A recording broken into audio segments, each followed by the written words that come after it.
Should I have the controller in the shot? Ooh. Hey, I'm Mikaela, also known as Xiaokumi online, but I guess now Shibi Xiao. And I am an artist, or at least I try to be. So I just made this YouTube channel now, in hopes that someone will find my art, or for me to just share my experiences, some tips, something that may be useful for you. So I should probably make an actual introduction video, but I'll do that later. So for now, I just wanted to share my experience preparing and vending at my very first Dutch market. I will also go a little bit more into detail into like finances, so like what I earned, what I spent.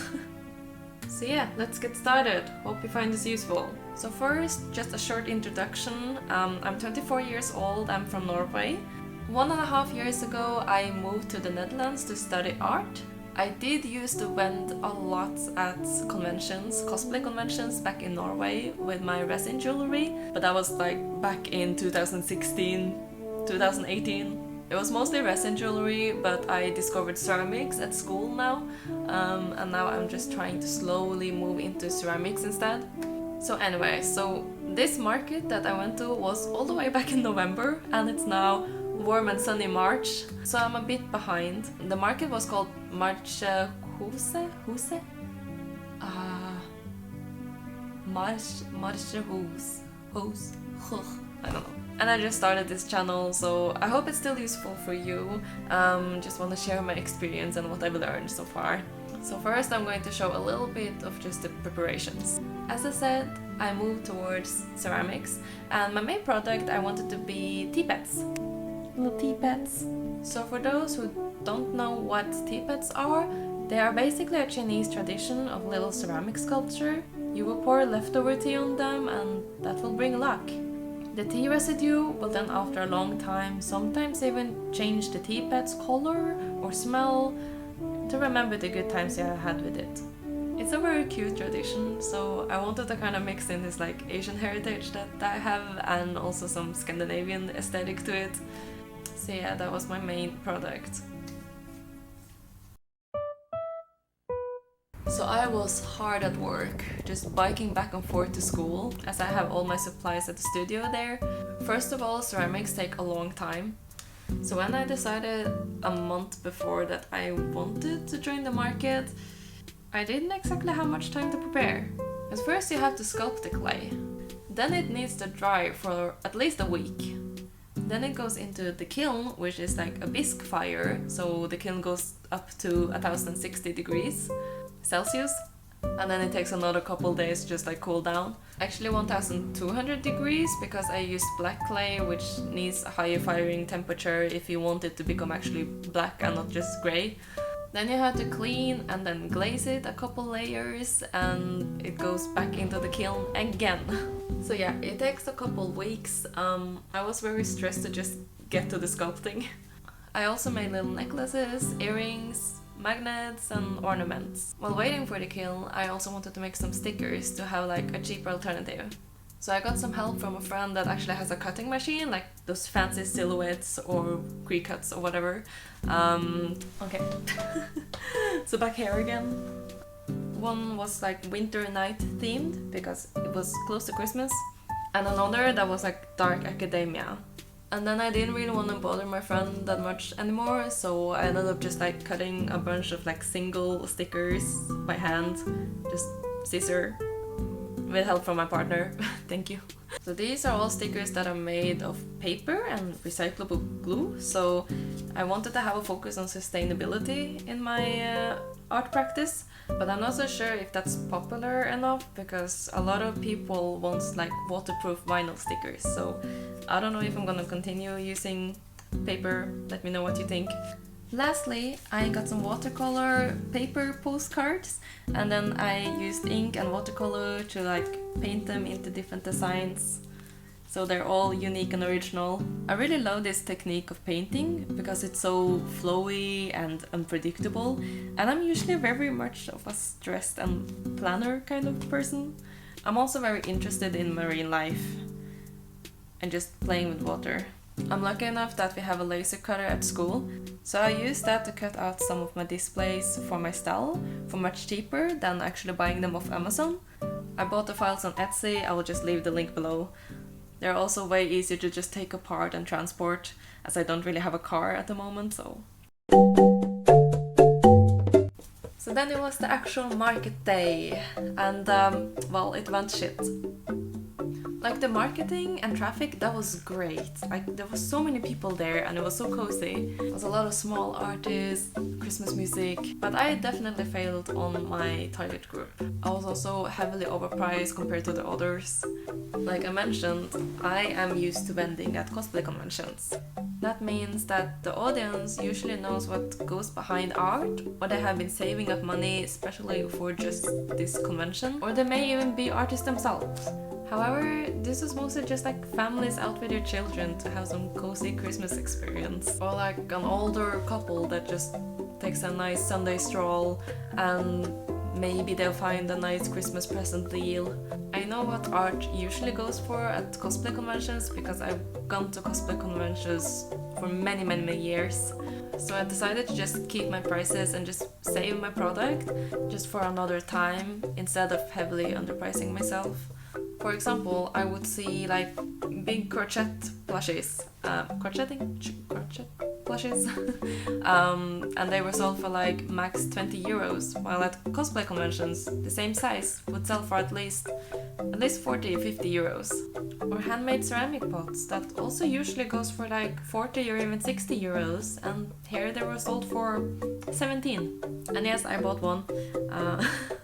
And they were happy about it, but I just couldn't underprice myself like that. So how many customers did I have? Well, let's go to finances. I have this very cute book. Sunflora. I bought it when it was the Pokemon event at the Van Gogh Museum here in Amsterdam. So for customers, I had 3. So I wrote down every expenses and finances in this book. Excuse my horrible handwriting, but yeah, let me go into it. The first one was actually the organizer of the event, and I honestly think that they just did that at every stand just to make them feel welcome, which is very nice of them, of course.